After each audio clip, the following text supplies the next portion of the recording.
Welcome to Nasdaq Trade Talks. I'm Jill Malandrino, Global Markets Reporter at Nasdaq. Joining me for this segment, we have Ludovic, Aigrot, Head of European Government Affairs at Nasdaq, as well as Darren, Inness, Head of Anti-Money Laundering Automated Investigations at Nasdaq, to discuss an anti-money laundering proposal in Europe. Ludovic, Darren, it's great to have you with us. Welcome to the show. Ludovic, I'd like to start with you. This week, the European Commission proposed a new ambitious anti-money laundering package. Can you walk us through some of the main aspects and what that entails? Yes, sure.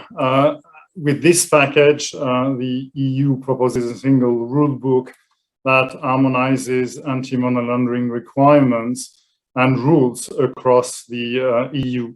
It also creates a EU agency, anti-money laundering agency, which will supervise directly the most risk-averse financial firms and also coordinate the financial intelligence units in Europe. And finally, the package also creates a requirement on the disclosure of the funds, the transfer of funds of basically the crypto assets. Darren, with your experience in the reg tech and AML space, were there any surprises in what you've read so far? No, not really. I mean, personally, firstly, I welcome the EU taking these steps. I think it's great that we are cracking down on it further.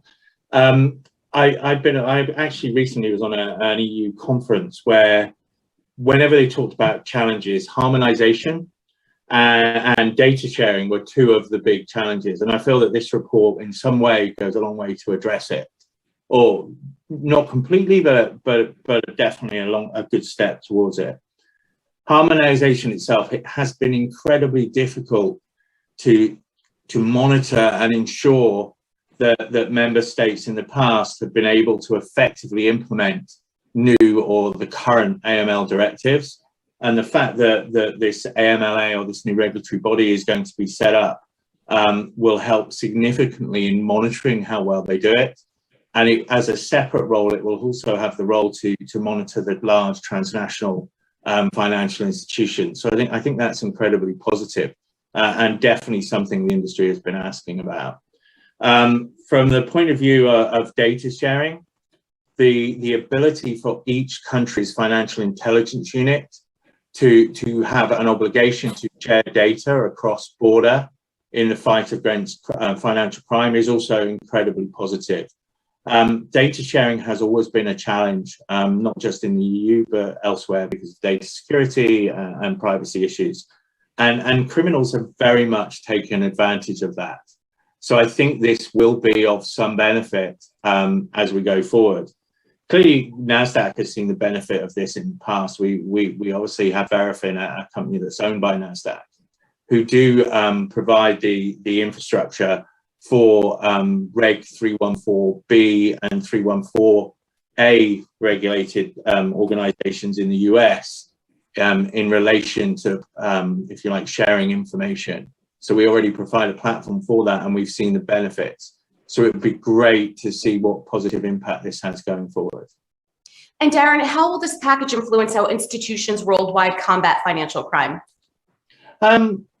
Certainly positively. Right, it's certainly not going to have a negative impact as such. But an area that I really liked and how it will help firms is when we talk about, again, these financial intelligence units, they're going to have an obligation annually to report back to obliged organizations, so financial institutions, for example, on the quality, the standard, the timeliness of the suspicious transaction reports that they send in. Right, this can only be positive in that, one, it will encourage firms and help firms to understand what good looks like, and it will also give them an insight into what is going on across the financial crime landscape as we go forward.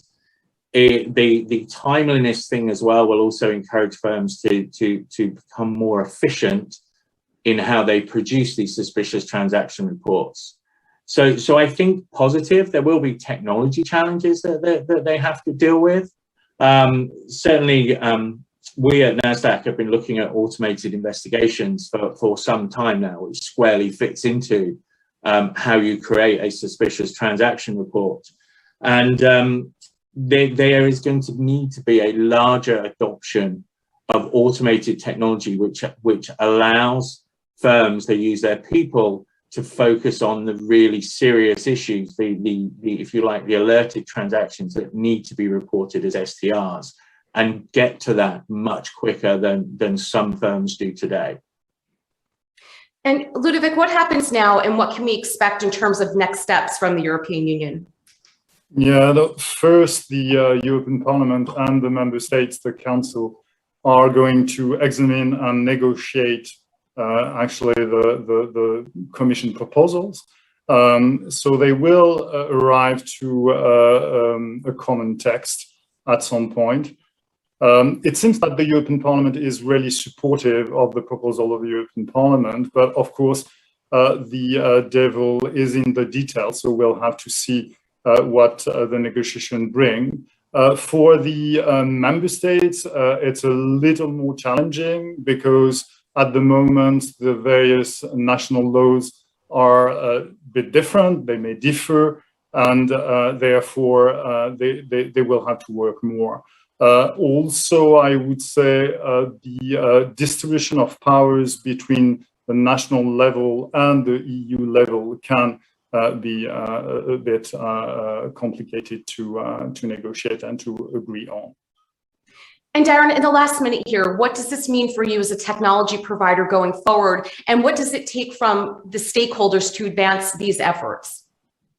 Yeah, good question. So I think most importantly is it's our job as technology providers to provide the solutions that are going to go and help the AMLA, the FIUs, the obliged entities, as they push forward to try and eradicate money laundering. And I think they have a real desire to do that.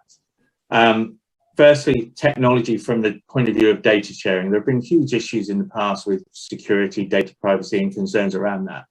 There are new technologies out there that can play a significant role. Homomorphic encryption was a word I struggle with. The cloud. They are all proving incredibly useful in this area and show an awful lot of promise as we start to try and share data in a much more effective way.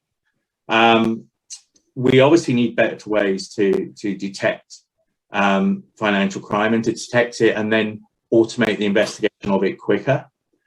So you will see much more adoption, I think, and much more development in the area of machine learning for this. So I think that's our responsibility to do that. But overall, I think those are some of the key issues. And I think it's our responsibility to help them in the fight against financial crime. All right. Darren, Ludovic, thanks so much for joining us on Trade Talks. I'm Jill Malandrino, Global Markets Reporter at Nasdaq.